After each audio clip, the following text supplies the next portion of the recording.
WhatsApp group থেকেই শুরু হয়েছিল পরিচয়।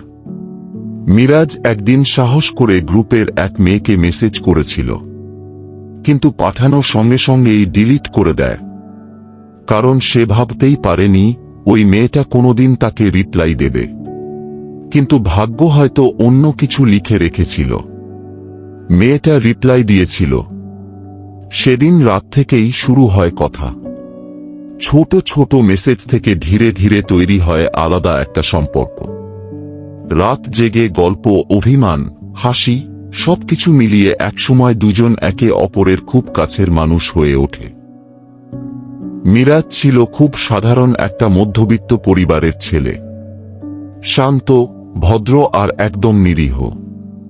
জীবনে কখনো কাউকে এতটা ভালোবাসেনি। কারণ সে জানত মানুষ একদিন না একদিন ছেড়ে চলে যায়। কিন্তু সোয়ানি আলাদা ছিল। অন্তত মিরাজ তাই বিশ্বাস করত। মেয়েটা ধীরে ধীরে মিরাজের হৃদয়ের এত গভীরে ঢুকে গিয়েছিল যেখানে আগে কেউ পৌঁছাতে পারেনি। মিরাজ তাকে নিজের ছায়ার থেকেও বেশি ভালোবাসত। কারণ বোঝার মতো, পাশে থাকার মতো মানুষ তার জীবনে খুব কম ছিল। আর সেই শূন্য জায়গাটা পূরণ করেছিল সোয়ানি। সোয়ানির বাড়ি নদিয়ায় আর মিরাজের বাড়ি মালদায়। দূরত্ব ছিল অনেক, কিন্তু ভালোবাসা ছিল তার থেকেও বেশি। প্রতিদিন কথা না হলে যেন দুজনের কারো ভালো লাগত না। সকালে ঘুম থেকে উঠে গুড মর্নিং আর রাতে ঘুমানোর আগে ভালোবাসি, এগুলোই যেন মিরাজের জীবনের সবচেয়ে সুন্দর মুহূর্ত হয়ে উঠেছিল।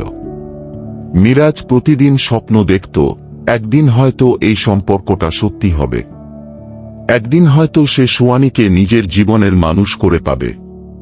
কিন্তু কিছু মানুষ ভালোবাসা পেতে আসে না, তারা আসে ভালোবাসার অভিনয় করতে। সোয়ানিও হয়তো তেমনই ছিল। মিরাজ বুঝতেই পারেনি যে মেয়েটাকে সে নিজের পৃথিবী বানিয়ে ফেলেছে, সেই মেয়েটাই একদিন তার পৃথিবীটা ভেঙে দেবে। হাসি, যত্ন, মায়া সবকিছু আড়ালে লুকিয়েছিল ছলনা। একদিন হঠাৎ করেই বদলে যেতে শুরু করল সোয়ানি। আগের মতো আর সময় দিত না, মেসেজের রিপ্লাই দেরিতে আসত, কথার মধ্যে আগের সেই মায়াটাও হারিয়ে গিয়েছিল। মিরাজ বুঝতে পারছিল কিছু একটা বদলে গেছে, কিন্তু ভালোবাসা মানুষকে অন্ধ করে দেয়।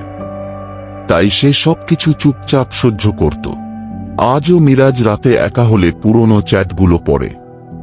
সেই প্রথম হ্যালো, প্রথম অভিমান, প্রথম ভালোবাসার কথাগুলো পড়তে পড়তে তার চোখ ভিজে যায়। সে ভাবতে থাকে, যে মানুষটা একদিন বলেছিল কখনো ছেড়ে যাবে না, সে কিভাবে এত সহজে বদলে গেল। মিরাজ এখনো বুঝতে পারে না ভুলটা কোথায় ছিল। সে কি বেশি ভালোবেসেছিল, নাকি ভুল মানুষকে বিশ্বাস করেছিল? ভালোবাসা সত্যিই সুন্দর, কিন্তু ভুল মানুষকে ভালোবাসলে সেই সুন্দর জিনিসটাই মানুষের ভিতরটা শেষ করে দেয়। এখনো মাঝরাতে ফোনের গ্যালারি খুললে সোয়ানির ছবিগুলো সামনে চলে আসে। তখন বুকের ভিতরটা কেমন যেন ফাঁকা হয়ে যায়। মানুষটা নেই, কিন্তু স্মৃতিগুলো এখনো রয়ে গেছে। মিরাজ বাইরে থেকে হাসে, সবার সঙ্গে স্বাভাবিক থাকার চেষ্টা করে, কিন্তু ভিতরে ভিতরে সে প্রতিদিন একটু একটু করে ভেঙে যায়। কারণ কিছু সম্পর্ক শেষ হয়ে গেলেও তাদের অনুভূতি কখনো শেষ হয় না। আর কিছু মানুষ চলে গেলেও তারা সারা জীবন হৃদয়ের এক কোণে থেকে যায়।